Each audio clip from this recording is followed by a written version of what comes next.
सिलेक्टिविज्म कर रहे हैं, जहां आपको सूट करता है, आपकी राजनीति चमकती है, उन मुद्दों को तूल देते हैं, उन मुद्दों पर बयानबाजी करते हैं, बाकी जगह खामोशी चुप्पी साध जाते हैं।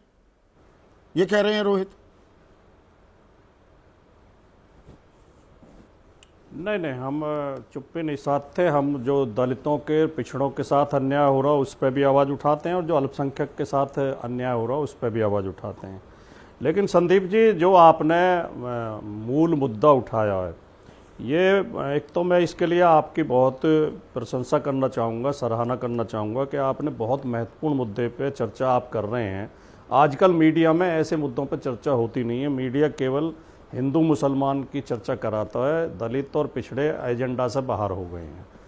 तो एक तो मैं ये कहना चाहूँगा कि बहुत जिम्मेदारी के साथ मैं दो टिप्पणी करना चाहूँगा कि एक तो जो ये जब देश आज़ाद हुआ तो हमारे नेताओं ने इस समस्या को पहचाना था, इसको जो है इसे समझा था कि देश में जातिवाद की, सामंतवाद की बहुत गंभीर समस्या है, ऊंच नीच है, छुआछूत है, कुछ लोग बहुत दबे हुए हैं, बहुत पीछे रह गए हैं शिक्षा में, संपत्ति में, सम्मान में, सत्ता में, हर चीज़ में। तो उसके लिए संविधान में व्यवस्था की कि दलितों के लिए आरक्षण की व्यवस्था की जाए, आदिवासियों के लिए की जाए। वो तो व्यवस्था होती रही है, जो 1950 मानसिकता है, जो दिमाग में गंध भरी हुई है, उसकी सफाई कौन करेगा? राजकुमार भाटी, संविधान में तो प्रावधान हुए, मैं उसी पे आ रहा हूं। ये दिमाग की गंदगी कौन साफ करेगा? मैं उसी पे आ रहा हूं बिल्कुल। लेकिन थोड़ी भूमिका बनानी बहुत जरूरी है।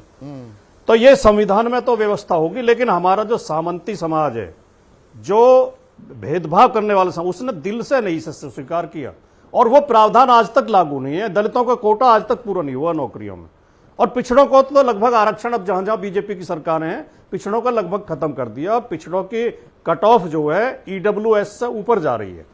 पिछड़े ज्यादा अंक पाके सेलेक्ट नहीं हो पा रहे हैं, ईडब्ल्यूएस कम अंक पाके सेलेक्ट हो रहा है। तो मैं ये कहना दूसरे जो बहुत बड़ी समस्या है, जो बहुत गंभीर बात है, कि हमारे धर्मशास्त्र, तथाकथित धर्मशास्त्र हैं, मैं तो उन्हें धर्मशास्त्र मानता नहीं, जो भेदभाव की बात करते हो, ऊंच नीच की बात करते हो, जो अन्याय की बात करते हो, उस किताब को मैं धर्मशास्त्र मानने को तैयार नहीं हूं।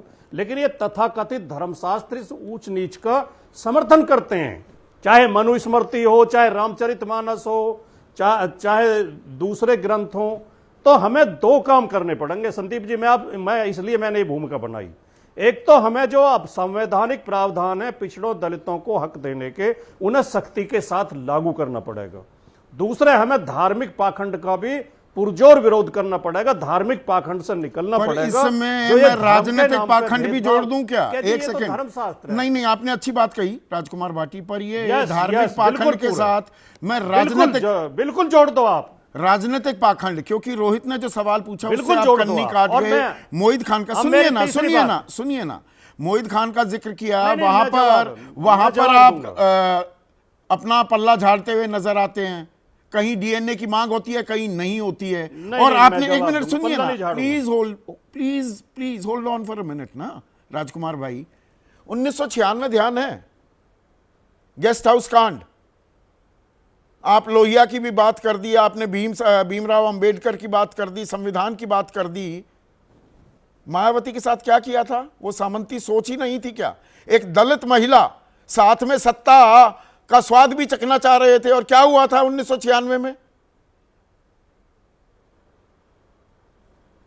मैं दोनों सवालों के जवाब दूंगा। मैं इस पे 1996 पे भी और मोहित खान पे भी आप उनको जवाब दूंगा, लेकिन मेरी बात पूरी हो जाए, क्योंकि जो बात हम कहना चाह रहे हैं वो नहीं कही जाएगी तो बात अधूरी रह जाएगी। अब मैं उत्तर प्रदेश में थोड़ा सा बोलना चाहता हूं। भाई, हमारे बीजेपी के और लोकदल के प्रवक्ता ने बड़े बड़े अच्छे शब्द प्रयोग करे कि समता और समानता, और उसमें प्रतिबद्ध है सरकार। सच्चाई यह है कि उत्तर प्रदेश सरकार पाखंड के लिए और भेदभाव के लिए प्रतिबद्ध है। हर जगह जाति देख के, धर्म देख के कार्रवाई की जाती है। अभी आपने जिक्र किया, आप इन दोनों प्रवक्ताओं से ये पूछिए कि आगरा में एक सांसद के घर पर तोड़फोड़ की गई, भद्दी भद्दी गालियां दी गई, भद्दे भद्दे नारे लगाए गए, और दूसरी बार जब प्रदर्शन हुआ तो तलवारें लहराई गई। अखिलेश यादव को गोली मारने की खुलेआम घोषणा कर रहा था एक आदमी, और मीडिया में चला वो सारा। उत्तर प्रदेश पुलिस ने एक भी आदमी को जेल क्यों नहीं भेजा?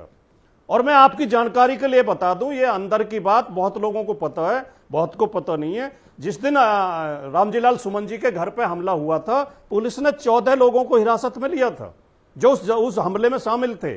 मुख्यमंत्री खुद आगरा में मौजूद थे, मुख्यमंत्री ने फोन करके 14 के 14 लोगों को छुड़वा दिया और उन्हें रिहा करा दिया। एक भी आदमी जेल नहीं भेजा गया। एक निर्वाचित सांसद के घर पे हमला होता है, निर्वाचित सांसद की हत्या के पे इनाम घोषित किया जाता है, उनकी जीभ काटने पे इनाम घोषित किया जाता है। एक पूर्व मुख्यमंत्री की हत्या की धमकी दी जाती है और उत्तर प्रदेश सरकार किसी को जेल नहीं भेजती।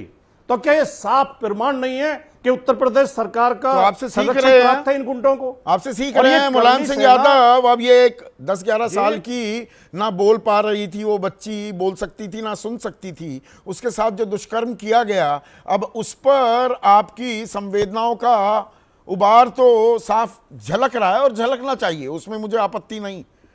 पर मुलायम सिंह यादव तो ये भी कहते थे कि गलती हो जाती है बच्चों से बलात्कार को लेकर।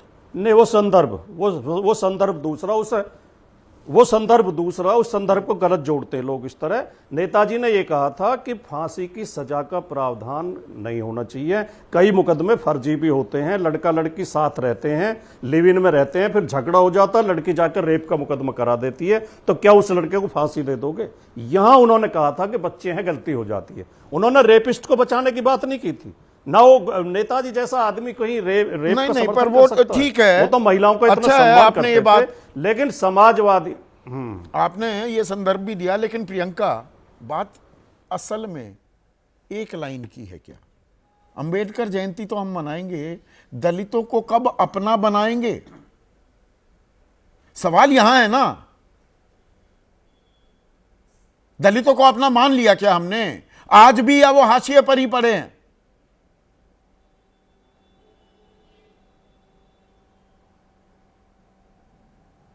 संदीप जी, सबसे पहले तो मैं ये कहना चाहूँगी कि मैं एक महिला होते हुए उस मूक मधिर बच्ची जो मानसिक रूप से कमज़ोर थी, उसके ऊपर जो शारीरिक हिंसा हुई, जो अत्याचार हुआ, जो बर्बरता हुई, जो उत्पीड़न हुआ, उसको सोच कर भी रूह कांप जाती है। आप आज ये जो बुलडोज़र न्याय करने वाले हैं, ये यहाँ पर जो बैठे हुए हैं, मुंह पे चुप्पी साधे हुए हैं। हकीकत ये है कि ये जो बड़ी बड़ी बातें करते हैं कि इनकाउंटर कर देंगे, ये महिलाओं की सुरक्षा के लिए नारी वंदन लाते हैं, आज कहाँ है ये सब? आज राष्ट्रपति से लेकर मैं पूछना चाहती हूँ, ना कोई विधायक, ना कोई मंत्री, ना कोई नेता, कोई किसी के मुंह पे, सबके मुंह पर ताले लग गए। क्या किसी के पास संवेदना के दो शब्द नहीं है? या सिर्फ इसलिए कि ये मनुवादी सोच और जो जितनी भी एक स्वर्ण जाति की जो सोच होती है, उसके सामने ये सारी चीजें फीकी पड़ जाती हैं कि एक महिला के साथ अत्याचार लगातार होता चला जाए। और उत्तर प्रदेश में ये अत्याचार पहली बार नहीं हो रहा। उत्तर प्रदेश में इलाहाबाद में एक व्यक्ति को जला दिया जाता है जिंदा, और वो दूर की घटना नहीं है, अंबेडकर जयंती के बिल्कुल निकट की घटना है। और सिर्फ यही नहीं, कासगंज में एक हत्या हो जाती है, रायबरेली में तमंचे की नोक पर रेप होता है, संभल में असिस्टेंट प्रोफेसर को जाति सूचक शब्दों से, असिस्टेंट प्रोफेसर की बात कर रही हूं मैं, यहाँ सिर्फ गरीब और पिछड़े लोगों की बात नहीं हो रही है, यहाँ पर पढ़े लिखे लोगों को भी जाति सूचक शब्दों से उनके ऊपर हिंसा की जाती है।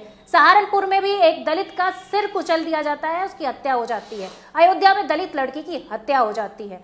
मैं पूछना चाहती हूँ कि रामपुर से लेकर इलाहाबाद, आप सहूलियत की राजनीति भी कर रही हैं क्या प्रियंका? आपने उत्तर प्रदेश के सारे उदाहरण गिना दिए और वही बात रोहित भी चिन्हित कर रहे थे। मुर्शिदाबाद में जो हिंदू भाग रहे हैं, नदी पार करके अपना घर बार छोड़कर डरे सहमे बैठे हुए हैं, उनके बारे में भी कुछ बोल दीजिए। मणिपुर के बारे में आप खूब बोले, राहुल गांधी बोले, सोनिया गांधी बोली, प्रियंका गांधी बोली। पश्चिम बंगाल के बारे में क्यों चुप हो जाते हैं?